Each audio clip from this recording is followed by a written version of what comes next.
Manipuri Wari Pambi channel na tabiribo pumnamaku amuhna taramnok chari ngasisu myamgi ngaihak pothananabagidamak anouba Manipuri horror story amakak puduna lakchri horror story asigi maming Factoryda Bhoot horror story asigi writer Laishram Arun Singh hawjik taminarasi myamgi ngaihaktang pothananabagidamak ngasi amuk puduna lakchriba anouba horror story Factoryda Bhoot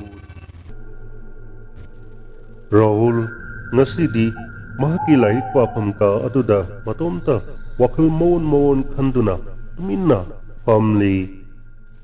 mapalay kidraba matungda mahaki mayamba ani mathang nupi thirakhi makoi amata tungan chaw haiba yade asida natana Rahul gi BA fawwa laik tamnanabagi khars pumba mayamba anina amata haunarubana aidana makoina angam puthokuna honajara mama busu yamna nungaina thammi imung amatada makoi sakum tongandana sumna laibasida Rahul su wakan yamna nungaijarami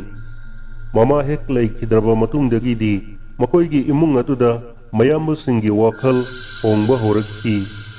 matai masing aduna mahakku tathita oina tawba horakki mahakki BA sidang loisinanabagi aroiba course pau tamnanaba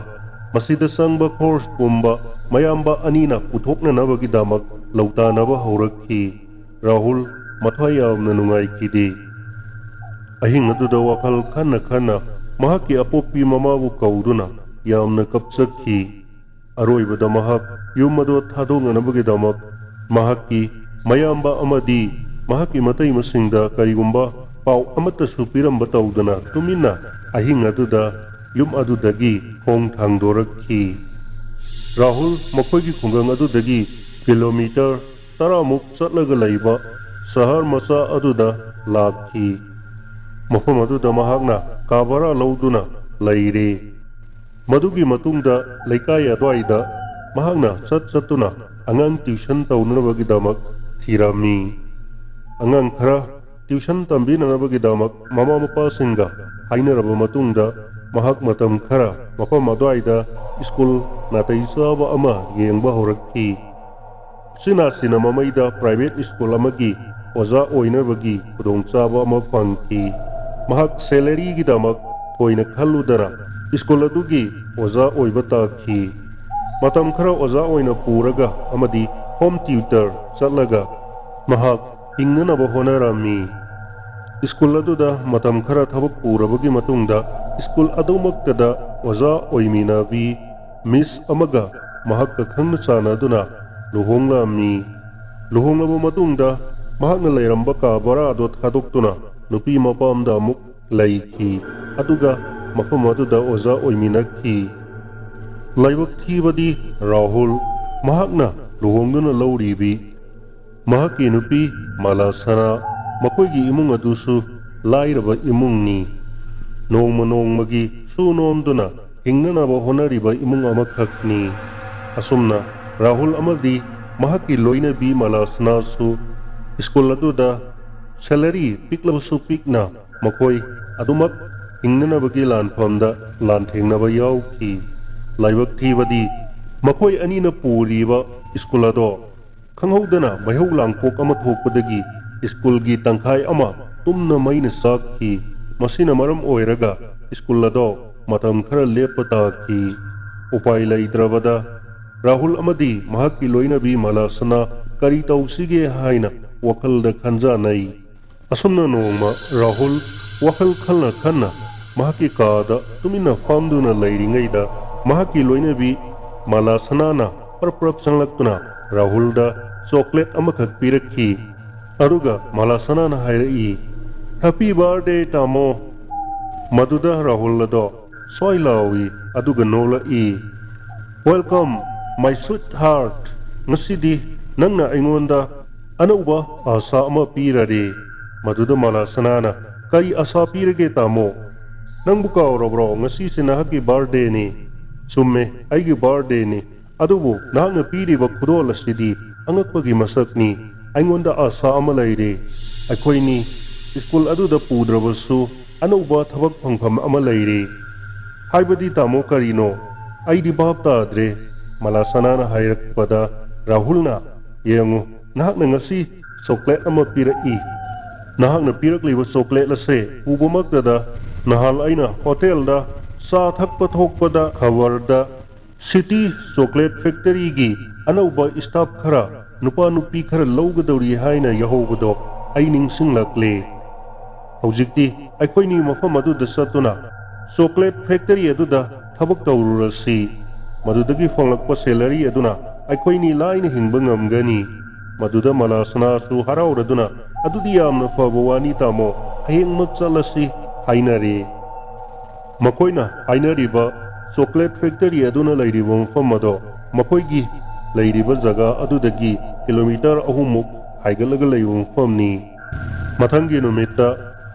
Rahul ꯑꯃꯗꯤ ꯃꯍꯥꯛꯀꯤ ꯂꯣꯏꯅꯕꯤ ꯃꯂꯥꯁꯅꯥ chocolate factory ꯑꯗꯨꯗ ꯆꯠꯃꯤꯟꯅꯔꯝꯃꯤ factory ꯑꯗꯨꯒꯤ ꯃꯄꯨ ꯑꯗꯨꯒ ꯔꯥꯍꯨꯜ ꯑꯃꯗꯤ ꯃꯂꯥꯁꯅꯥ ꯃꯈꯣꯏ ꯀꯥ ꯑꯃꯗ ꯄꯨꯟꯅ ꯐꯝꯃꯤꯟꯅꯗꯨꯅ ꯑꯏꯕ ꯆꯦꯔꯣꯜ ꯑꯃꯗ ꯄꯨꯟꯅ ꯁꯥꯏꯟ ꯇꯧꯁꯤꯜꯂꯝꯃꯤ ꯁꯥꯏꯟ ꯇꯧꯅꯔꯕꯒꯤ ꯃꯇꯨꯡꯗ ꯃꯈꯣꯏꯗ ꯂꯨꯄꯥ 5,000ꯒꯤ ꯑꯦꯗꯚꯥꯟꯁ ꯁꯦꯂꯔꯤꯒꯤ ꯁꯦꯟꯐꯝ ꯑꯃꯁꯨ ꯈꯨꯠꯁꯤꯟꯅꯔꯛꯈꯤ ꯔꯥꯍꯨꯜ ꯑꯃꯗꯤ ꯃꯂꯥꯁꯅꯥ ꯌꯥꯝꯅ ꯍꯔꯥꯎꯈꯤ ꯅꯨꯃꯤꯠ ꯑꯗꯨꯃꯛꯇꯗ ꯐꯦꯛꯇꯔꯤ ꯑꯗꯨꯒꯤ ꯃꯄꯨꯅ ꯃꯍꯥꯛꯀꯤ ꯂꯩꯔꯤꯕ ꯁꯤꯟꯃꯤ ꯑꯃꯗ ꯔꯥꯍꯨꯜ ꯑꯃꯁꯨꯡ ꯃꯂꯥꯁꯅꯥꯗ ꯆꯣꯀ꯭ꯂꯦꯠ ꯀꯔꯝꯅ ꯁꯥꯒꯗꯒꯦ ꯍꯥꯏꯕꯗꯣ ꯇꯥꯛꯅꯅꯕ ꯍꯥꯏꯔꯛꯂꯝꯃꯤ ꯁꯤꯟꯃꯤ ꯑꯗꯨꯒ ꯂꯣꯏꯅꯅ ꯔꯥꯍꯨꯜ ꯑꯃꯗꯤ ꯃꯂꯥꯁꯅꯥ ꯆꯣꯀ꯭ꯂꯦꯠꯀꯤ ꯁꯥꯐꯝ ꯑꯣꯏꯔꯤꯕ ꯀꯥ ꯑꯗꯣꯝꯗ ꯆꯪꯂꯛꯂꯝꯃꯤ ꯆꯣꯀ꯭ꯂꯦꯠ ꯐꯦꯛꯇꯔꯤ ꯑꯗꯣ ꯌꯥꯝꯅ ꯆꯥꯎꯏ ꯃꯗꯨꯒꯤ ꯃꯅꯨꯡꯗꯒꯤ ꯆꯣꯀ꯭ꯂꯦꯠ ꯁꯥꯐꯝ ꯀꯥ ꯑꯃꯗ ꯃꯈꯣꯏ ꯑꯅꯤ ꯄꯨꯁꯤꯟꯗꯨꯅ ꯆꯣꯀ꯭ꯂꯦꯠ ꯀꯔꯝꯅ ꯁꯥꯒꯗꯒꯦ ꯍꯥꯏꯕꯗꯣ ꯇꯥꯛꯂꯝꯃꯤ ꯑꯍꯥꯟꯕ ꯇꯥꯛꯄ ꯅꯨꯃꯤꯠ ꯑꯗꯨꯃꯛꯇꯗ ꯃꯈꯣꯏꯅꯤꯃꯛ ꯆꯣꯀ꯭ꯂꯦꯠ ꯀꯔꯝꯅ ꯁꯥꯒꯗꯒꯦ ꯍꯥꯏꯕꯗꯣ ꯍꯩꯔꯝꯃꯤ ꯑꯃꯁꯨꯡ ꯆꯥꯡꯌꯦꯡ ꯑꯣꯏꯅ ꯆꯣꯀ꯭ꯂꯦꯠꯇꯣ ꯔꯥꯍꯨꯜꯅ ꯈꯔ ꯁꯥꯔꯝꯃꯤ ꯃꯈꯣꯏꯅꯤꯅ ꯑꯍꯥꯟꯕ ꯅꯨꯃꯤꯠ ꯑꯗꯨꯃꯛꯇꯗ ꯁꯥꯖꯕ ꯆꯣꯀ꯭ꯂꯦꯠ ꯈꯔ ꯄꯨꯔꯗꯨꯅ ꯃꯌꯨꯝꯗ ꯍꯔꯥꯎꯅ ꯂꯥꯛꯃꯤꯟꯅꯩ ꯃꯈꯣꯏ ꯑꯅꯤꯅ ꯁꯥꯖꯕ ꯆꯣꯀ꯭ꯂꯦꯠ ꯑꯗꯣ ꯆꯥꯗꯨꯅ ꯑꯣꯇꯣ ꯃꯅꯨꯡ ꯑꯗꯨꯗ ꯐꯝꯂꯗꯨꯅ ꯃꯈꯣꯏ ꯋꯥꯔꯤ ꯁꯥꯅ ꯑꯩꯈꯣꯏꯅ ꯁꯥꯖꯕ ꯆꯣꯀ꯭ꯂꯦꯠꯁꯦ ꯑꯣꯟꯊꯣꯛꯅ ꯃꯍꯥꯎ ꯂꯩꯈ꯭ꯔꯦ ꯅꯍꯥꯟ ꯃꯈꯩ ꯆꯥꯕ ꯆꯣꯀ꯭ꯂꯦꯠꯇꯒꯤ ꯉꯁꯤ ꯑꯩꯈꯣꯏ ꯑꯅꯤꯅ ꯁꯥꯔꯤꯕ ꯆꯣꯀ꯭ꯂꯦꯠ ꯑꯁꯤꯅ ꯈ꯭ꯋꯥꯏꯗꯒꯤ ꯍꯦꯟꯅ ꯍꯦꯛ ꯍꯥꯎꯕꯣꯏ ꯅꯤꯡꯉꯤ ꯍꯥꯏꯗꯨꯅ ꯋꯥꯔꯤ ꯁꯥꯅꯩ ꯑꯗꯨꯒ ꯑꯣꯇꯣ ꯑꯗꯨꯅ ꯃꯈꯣꯏꯒꯤ ꯃꯐꯝ ꯑꯗꯨ ꯌꯧꯔꯕ ꯃꯇꯨꯡꯗ ꯔꯥꯍꯨꯜꯅ ꯚꯔꯥ ꯄꯤꯅ ꯑꯣꯇꯣ ꯗ꯭ꯔꯥꯏꯚꯔ ꯑꯗꯨꯗ ꯃꯈꯣꯏꯅ ꯁꯥꯖꯕ ꯆꯣꯀ꯭ꯂꯦꯠ ꯑꯆꯧꯕ ꯑꯃ ꯄꯤꯔꯝꯃꯤ ꯃꯍꯥꯎ ꯌꯦꯡꯉꯨꯁꯦ ꯁꯤꯇꯤ ꯆꯣꯀ꯭ꯂꯦꯠ ꯐꯦꯛꯇꯔꯤꯗ ꯉꯁꯤ ꯑꯩꯈꯣꯏꯅ ꯑꯍꯥꯟꯕ ꯊꯕꯛ ꯀꯥꯕ ꯅꯨꯃꯤꯠ ꯑꯁꯤꯃꯛꯇꯗ ꯑꯩꯈꯣꯏꯅ ꯁꯥꯖꯕ ꯆꯣꯀ꯭ꯂꯦꯠꯅꯤ ꯍꯥꯏꯗꯨꯅ ꯄꯤꯔꯝꯃꯤ ꯃꯇꯝ ꯑꯗꯨꯗ ꯑꯣꯇꯣ ꯗ꯭ꯔꯥꯏꯚꯔ ꯑꯗꯨꯅ ꯁꯤꯇꯤ ꯆꯣꯀ꯭ꯂꯦꯠ ꯐꯦꯛꯇꯔꯤꯅꯤ ꯍꯥꯏꯕ ꯑꯩ ꯆꯥꯖꯔꯣꯏ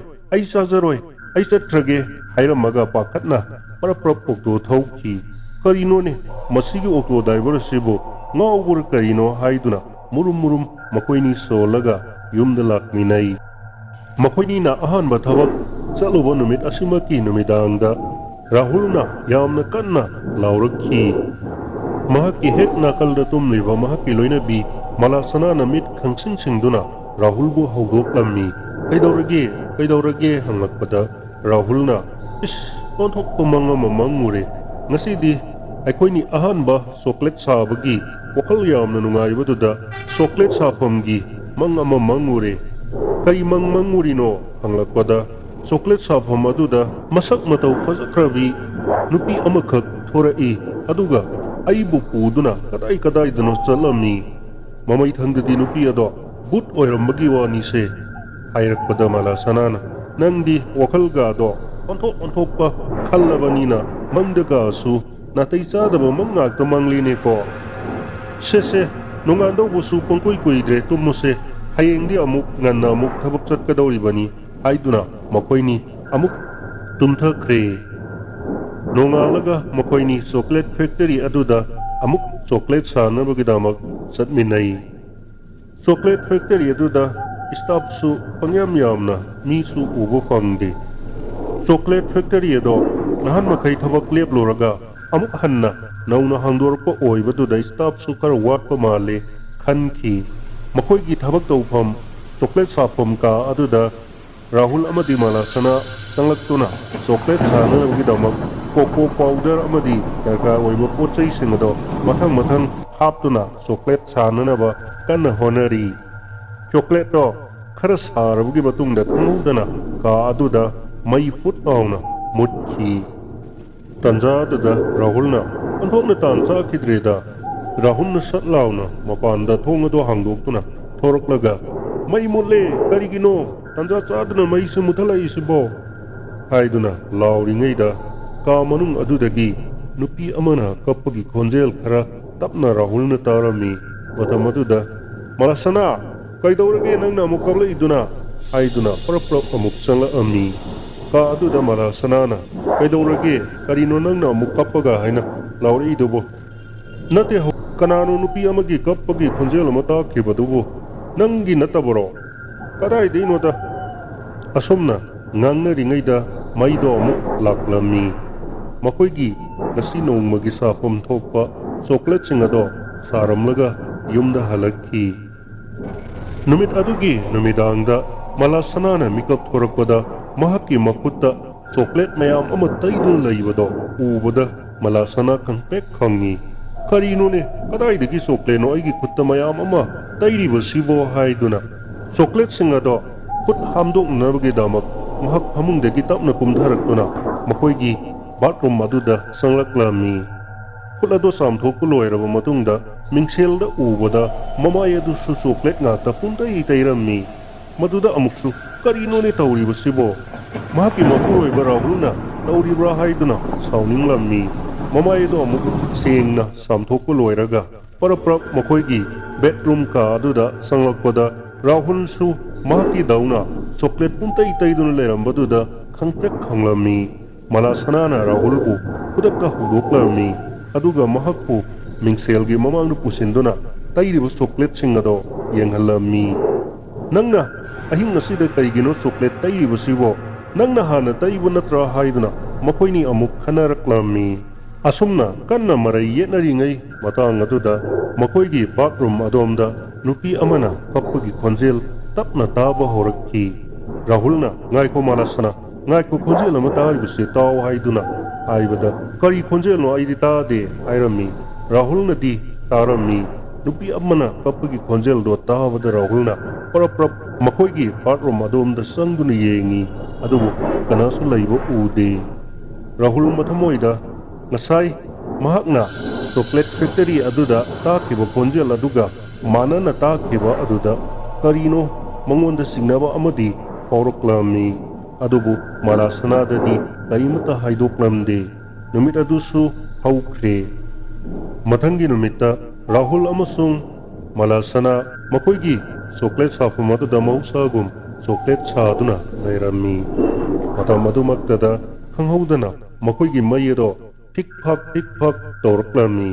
Rahul ado karino ne mai yaudradi karamna chocolate saw hairibano mai asibu makoina fazana fitawdriba sibu ngahak laitana kai piriba sibu karigino khanduna sawduna mahakna mapanda thokuna maigi maramda wa khara hairunabgi damak factory dugi mapu dugi manakta satke haiduna thorkpa maktada makoigi thongado masa mathantana thingjinjakhi adudagi mai ado mut khre umamambaduda Malasana su thongado hangdoknana makoi anina hodarami thongado hangdokpu yaramde kana laige mapanda kana laige thongse amta hangdokpio haina Malasana na kana laurami atam adumaktada makoigi chocolate safam ka aduda khanghaudana khupakna yamna kanna thakibagi khonjelama Malasana na taki Rahulna ayo ima haina amuktang lauramnaga tumna laiki Malasana tamo kaidorage haina mamaduna thirai matang aduda mai khanglak lai mai heklak pada mahaki mapuroiba Rahul ado gyan manglaga mafam aduda taduna leirambado ubada Malasana khangprek khangna laurai kana laibage thongse amka hangdokpio asi haiduna mapuroibagi manakta amuk chensilli aduga amuksu thong aduda dang thillui kana amata tadrabada thong aduda mahakna yamna sawna sinthiba makai ꯂꯥꯎꯈꯤ꯫ ꯃꯇꯥꯡ ꯑꯗꯨꯗ ꯃꯈꯣꯏꯒꯤ ꯀꯥꯒꯤ ꯃꯩ ꯑꯗꯣ ꯈꯪꯂꯥꯛ ꯂꯥꯛꯈꯤ꯫ ꯃꯩ ꯑꯗꯨ ꯍꯦꯛ ꯂꯥꯛꯄꯃꯛꯇꯗ ꯃꯍꯥꯛꯃꯛꯀꯤ ꯍꯦꯛ ꯃꯃꯥꯡꯃꯛꯇꯗ ꯃꯁꯛ ꯃꯇꯧ ꯐꯖꯈ꯭ꯔꯕꯤ ꯅꯨꯄꯤ ꯑꯃ ꯂꯦꯞꯇꯨꯅ ꯂꯩꯔꯝꯈꯤ꯫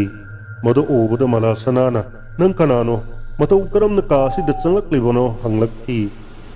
ꯕꯨꯠ ꯅꯨꯄꯤ ꯑꯗꯨꯅ ꯑꯩ ꯁꯨꯟꯗꯔꯤ ꯀꯧꯏ꯫ ꯑꯊꯥꯞꯄ ꯈꯨꯡꯒꯪ ꯑꯃꯗꯒꯤ ꯃꯐꯝ ꯑꯁꯤꯗ ꯆꯣꯀ꯭ꯂꯦꯠ ꯐꯦꯛꯇꯔꯤ ꯑꯁꯤꯗ ꯆꯍꯤ ꯈꯔꯒꯤ ꯃꯃꯥꯡꯗ ꯆꯣꯀ꯭ꯂꯦꯠ ꯁꯥꯕ ꯌꯥꯎꯔꯝꯕꯅꯤ꯫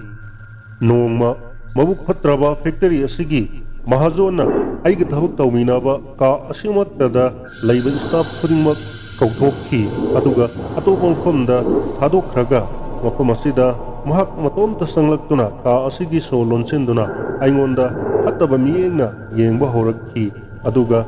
ꯑꯩꯒꯤ ꯗꯔꯀꯥꯔ ꯑꯣꯏꯕ ꯁꯦꯜ ꯈꯨꯗꯤꯡꯃꯛ ꯄꯤꯒꯅꯤ, ꯃꯍꯥꯛꯀꯤ ꯅꯤꯡꯕ ꯊꯨꯡꯍꯜꯂꯨ ꯍꯥꯏꯔꯛꯈꯤ꯫ ꯑꯩꯅ ꯄꯨꯝꯅꯃꯛ ꯑꯗꯣ ꯌꯥꯈꯤꯗꯦ꯫ ꯃꯃꯩꯊꯪꯗ ꯃꯍꯥꯛꯅ ꯅꯨꯄꯥ ꯑꯣꯏꯕꯒꯤ ꯄꯥꯡꯒꯜ ꯁꯤꯖꯤꯟꯅꯗꯨꯅ ꯅꯝꯐꯨꯗ ꯑꯩꯕꯨ ꯃꯥꯡꯍꯟꯅꯅꯕ ꯍꯣꯠꯅꯔꯛꯄꯗꯒꯤ ꯃꯍꯥꯛꯀ ꯑꯩꯍꯥꯛꯀ ꯑꯉꯝ ꯇꯥꯟꯅꯔꯛꯄꯗꯒꯤ ꯃꯐꯝ ꯑꯁꯤꯃꯛꯇꯗ ꯏꯟꯊꯣꯛ ꯏꯟꯁꯤꯟ ꯇꯧꯅꯕꯗ ꯑꯩꯍꯥꯛ ꯀꯥ ꯑꯁꯤꯗ ꯃꯩꯒꯤ ꯏꯂꯦꯛꯇ꯭ꯔꯤꯛꯀꯤ ꯋꯥꯌꯔ ꯑꯃꯗ ꯊꯦꯡꯂꯨꯕꯗꯒꯤ ꯏꯂꯦꯛꯇ꯭ꯔꯤꯛꯅ ꯆꯤꯡꯗꯨꯅ ꯑꯩꯍꯥꯛ ꯊꯋꯥꯏ ꯊꯥꯈꯤ꯫ ꯊꯧꯗꯣꯛ ꯑꯁꯤꯒꯤ ꯃꯇꯥꯡꯗ ꯀꯅꯥ ꯑꯃꯠꯇꯗ ꯃꯍꯥꯛꯅ ꯍꯥꯏꯗꯣꯔꯛꯇꯅꯅꯕ ꯃꯍꯥꯛꯅ ꯁꯦꯟ ꯌꯥꯝꯅ ꯄꯤꯗꯨꯅ ꯁ꯭ꯇꯥꯐ ꯈꯔꯗ ꯋꯥꯃꯦꯟꯈꯤ꯫ ꯑꯩꯍꯥꯛꯀꯤ ꯀꯦꯁ ꯑꯗꯣ ꯄꯨꯂꯤꯁꯇ ꯅꯝꯗꯨꯅ ꯃꯍꯥꯛꯅ ꯁꯦꯜ ꯄꯤꯖꯗꯨꯅ ꯑꯦꯛꯁꯤꯗꯦꯟ ꯑꯣꯏꯅ ꯂꯧꯍꯟꯈꯤ꯫ ꯑꯩꯍꯥꯛ ꯂꯩꯈꯤꯗꯕꯒꯤ ꯃꯇꯥꯡꯗ ꯑꯩꯒꯤ ꯌꯨꯝꯒꯤ ꯃꯥꯏꯀꯩꯗꯒꯤꯁꯨ ꯀꯅꯥ ꯑꯃꯠꯇꯅ ꯑꯩꯒꯤꯗꯃꯛꯇ ꯄꯥꯝꯕꯣꯝ ꯇꯤꯡꯅ ꯆꯣꯡꯊꯣꯛꯄꯤꯗꯨꯅ ꯊꯤꯖꯤꯟꯈꯤꯗꯦ꯫ ꯑꯩꯍꯥꯛꯀꯤ ꯁꯤꯕꯒꯤ ꯀꯦꯁ ꯑꯗꯨꯃꯛ ꯅꯝꯁꯤꯟꯗꯨꯅ ꯃꯥꯡꯍꯟꯈꯤ꯫ ꯑꯩꯍꯥꯛꯀꯤ ꯊꯋꯥꯏꯅ ꯃꯍꯥꯛꯀꯤ ꯃꯊꯛꯇ ꯂꯃꯟ ꯈꯨꯝꯅꯅꯕ ꯍꯣꯠꯅꯔꯛꯄ ꯀꯌꯥꯗꯣ ꯈꯪꯕꯗꯒꯤ ꯃꯍꯥꯛꯅ ꯑꯍꯩꯕ ꯀꯂꯥ ꯖꯥꯗꯨꯒꯔ ꯑꯃ ꯇꯥꯟꯅꯗꯨꯅ ꯑꯩꯍꯥꯛꯄꯨ ꯃꯐꯝ ꯑꯁꯤꯗꯒꯤ ꯀꯥ ꯑꯁꯤꯗꯒꯤ ꯍꯦꯟꯗꯣꯛꯄ ꯉꯝꯗꯅꯅꯕ ꯃꯍꯥꯛꯅ ꯐꯥꯖꯤꯟꯗꯨꯅ ꯊꯝꯈꯤ꯫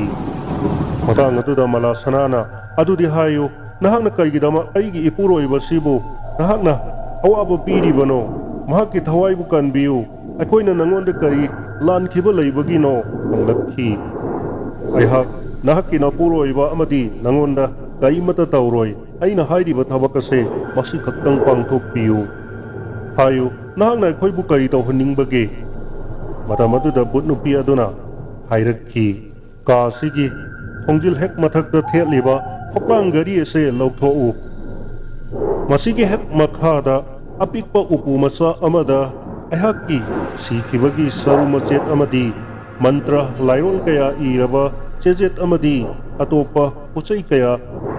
ꯑꯄꯤꯛꯄ ꯎꯄꯨ ꯃꯆꯥ ꯑꯗꯨꯒꯤ ꯃꯅꯨꯡꯗ ꯌꯥꯎꯔꯤꯕꯅꯤ꯫ ꯃꯗꯣ ꯅꯨꯡꯊꯪꯒꯨꯝꯕ ꯑꯃꯅ ꯊꯨꯒꯥꯏꯌꯨ꯫ ꯃꯗꯣ ꯂꯧꯊꯣꯛꯇꯨꯅ ꯅꯍꯥꯛꯅ ꯃꯄꯥꯟꯗ ꯑꯃꯨꯛꯇꯪ ꯃꯩ ꯊꯥꯗꯣꯛꯄꯤꯌꯨ꯫ ꯑꯗꯨ ꯑꯣꯏꯔꯕꯗꯤ ꯑꯩꯍꯥꯛꯀꯤ ꯑꯥꯇꯃꯥꯅ ꯌꯥꯝꯅ ꯄꯦꯟꯖꯔꯒꯅꯤ꯫ ꯃꯈꯥ ꯇꯥꯕꯗꯤ ꯑꯩꯒꯤ ꯊꯣꯛꯄ ꯑꯗꯨꯝ ꯇꯧꯖꯔꯒꯦ"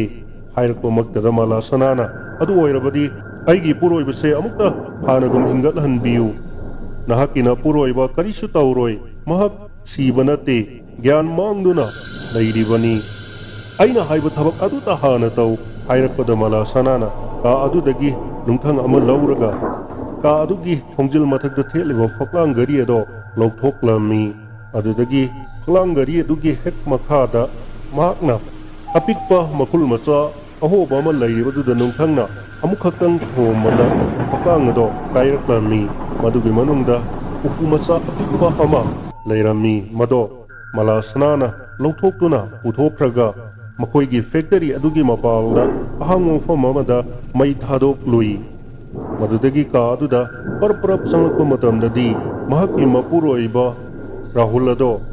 ꯒ꯭ꯌꯥꯟ ꯇꯥꯅ ꯃꯐꯝ ꯑꯗꯨꯗ ꯇꯨꯃꯤꯟꯅ ꯐꯝꯗꯨꯅ ꯂꯩꯔꯝꯃꯤ꯫ "ꯅꯍꯥꯛ ꯀꯔꯤꯁꯨ ꯇꯧꯗ꯭ꯔꯕ꯭ꯔꯥ?" ꯍꯥꯏꯅ ꯃꯂꯥꯁꯅꯥꯅ ꯍꯪꯂꯛꯄꯗ "ꯀꯔꯤꯁꯨ ꯇꯧꯗ꯭ꯔꯦ꯫ ꯀꯔꯤ ꯊꯣꯛꯈ꯭ꯔꯕꯒꯦ? ꯀꯔꯤꯒꯨꯝꯕ ꯑꯃꯗꯤ ꯇꯧꯈꯤꯕ ꯃꯥꯜꯂꯦ꯫ ꯍꯣꯏ, ꯀꯔꯤꯒꯨꯝꯕ ꯈꯔ ꯊꯣꯛꯈ꯭ꯔꯦ ꯀꯥ ꯑꯁꯤꯗ꯫ ꯑꯩ ꯀꯣꯟꯅ ꯄꯥꯎꯗꯣ ꯇꯝꯖꯔꯒꯦ" ꯍꯥꯏꯗꯨꯅ ꯃꯈꯣꯏ ꯑꯅꯤꯃꯛ ꯌꯨꯝꯗ ꯄꯔꯞ ꯂꯥꯛꯂꯝꯃꯤ꯫ ꯅꯣꯡ ꯍꯦꯛ ꯉꯥꯟꯕꯒ ꯃꯈꯣꯏꯅ ꯑꯌꯨꯛꯀꯤ ꯄꯥꯎꯆꯦ ꯄꯥꯕ ꯃꯇꯝꯗ ꯊꯦꯡꯅꯔꯦ ꯁꯤꯇꯤ ꯆꯣꯀ꯭ꯂꯦꯠ ꯐꯦꯛꯇꯔꯤꯒꯤ ꯃꯄꯨ ꯃꯣꯍꯟ ꯕꯥꯕꯨꯗꯣ ꯉꯔꯥꯡ ꯒꯥꯔꯤꯒꯤ ꯑꯦꯛꯁꯤꯗꯦꯟ ꯑꯃꯗ ꯂꯩꯈꯤꯗ꯭ꯔꯦ ꯍꯥꯏꯕ ꯄꯥꯎ ꯑꯗꯣ꯫